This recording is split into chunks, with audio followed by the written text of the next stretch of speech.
오늘의 밥 시간입니다. 4월 26일 수요일 오늘의 밥은 민수기 18장 21절로 32절 말씀입니다.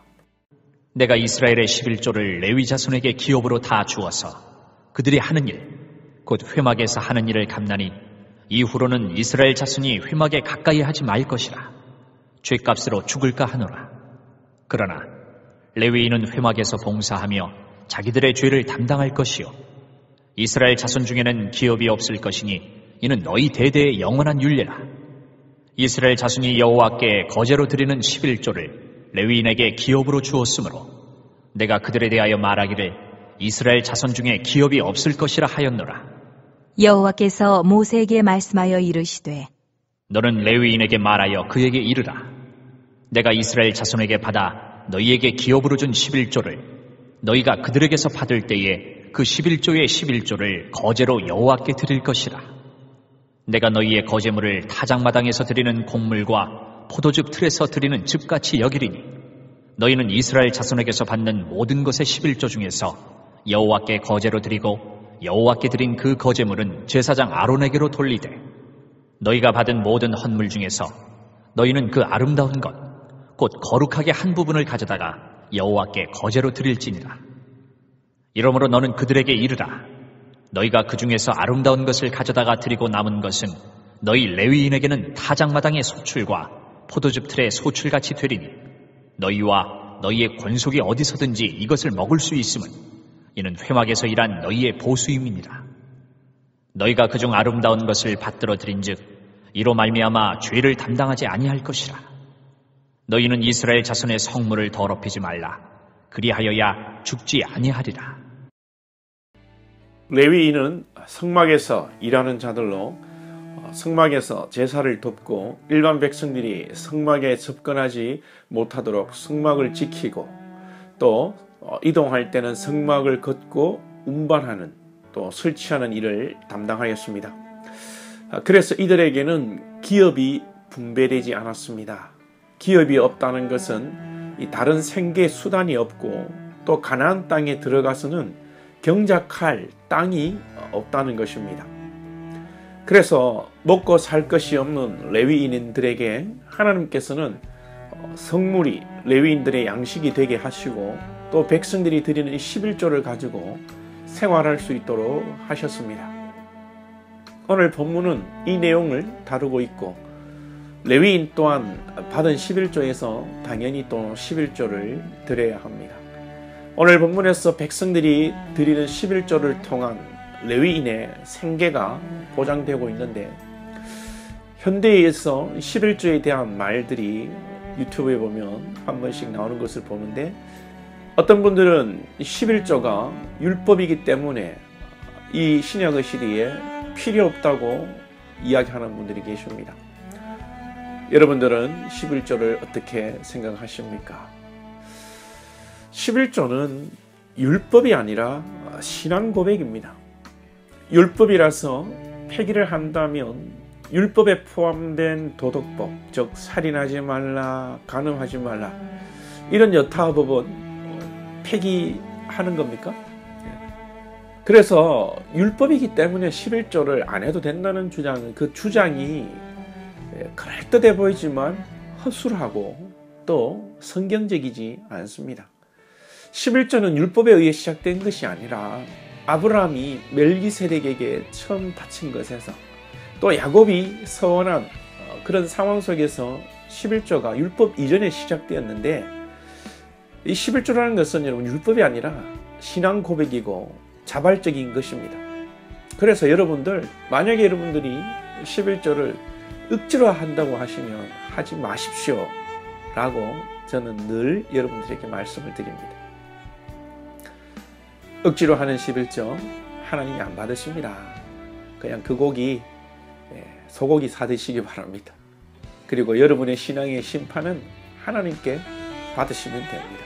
그러나 분명히 신앙 고백으로서 즉 모든 것이 주의 은혜임을 고백하고 만물의 주인이 되시는 하나님을 고백하는 것과 함께 또 교회의 재정에 유익이 되는 이 11조는 하나님 앞에 진심으로 드려지는 것이 귀한 것인 줄로 저는 믿고 신앙의 양심을 가지고 이야기합니다.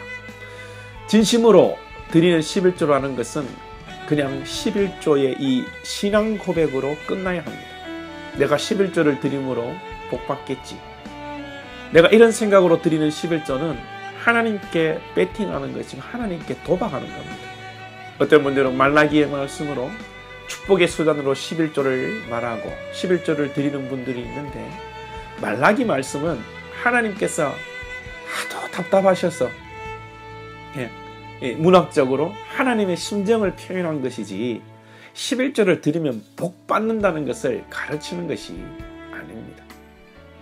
자, 그리고 이 시대의 레위인 제사장은 성도 모두입니다. 목회자만이 제사장이 아니라 예수님을 믿는 모든 주의 백성들이 1차적으로 해당합니다.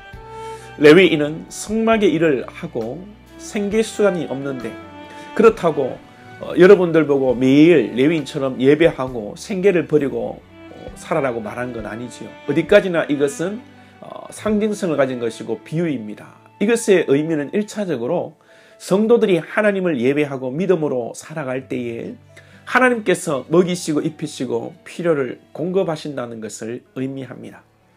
저와 여러분이 어려운 삶의 환경 속에서 어려움들이 참 파도처럼 수시로 주기적으로 밀려오고 또 높은 파도가 때로는 우리를 덮칠 것 같을지라도 하나님께서 우리를 붙들어 주신 것을 신뢰하고 하나님께서 우리를 인도하실 것을 믿어야 하는 겁니다. 또 우리가 땀 흘려 일하지만 내가 땀 흘려 대가로 삭슬 받는다는 것이 아니라 모든 것이 주의 은혜임을 고백하며 11조를 드릴 수 있기 바랍니다.